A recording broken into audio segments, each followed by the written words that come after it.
প্রকৃতি মাঝে মাঝে এমন কিছু বিস্ময়কর ঘটনার জন্ম দেয় যা মানুষের ভাবনারও বাইরে। টাঙ্গাইলের নাগরপুর উপজেলার ঘিওরকোল গ্রামে ঘটেছে ঠিক এমনই এক ব্যতিক্রমী ও অস্বাভাবিক ঘটনা যা সবাইকে অবাক করেছে।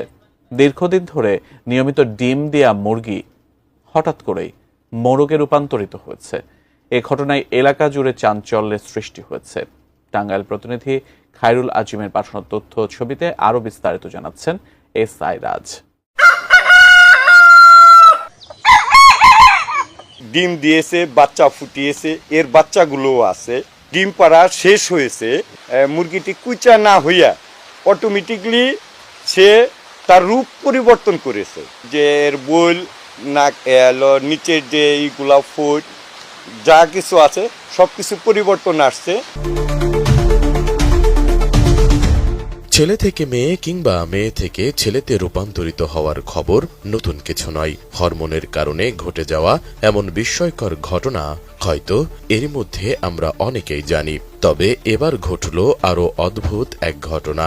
দীর্ঘদিন ধরে নিয়মিত ডিম ও বাচ্চা ফোটানো মুরগি এবার কিনা হঠাৎই মরগে রূপান্তরিত হয়েছে।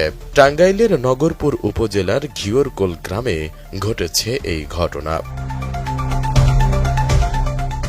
মুরগিটির মালিক মোহাম্মদ আমজাদ হোসেন রতনের ভাষ্য, প্রায় 1 বছর ধরে মুরগিটি তাদের বাড়িতে আছে। একাধিকবার ডিম দিয়েছে, বাচ্চাও ফুটিয়েছে, কিন্তু হঠাৎ করেই তার ছোট মেয়ে জানায় মুরগিটি মরগের মতো ডাকছে।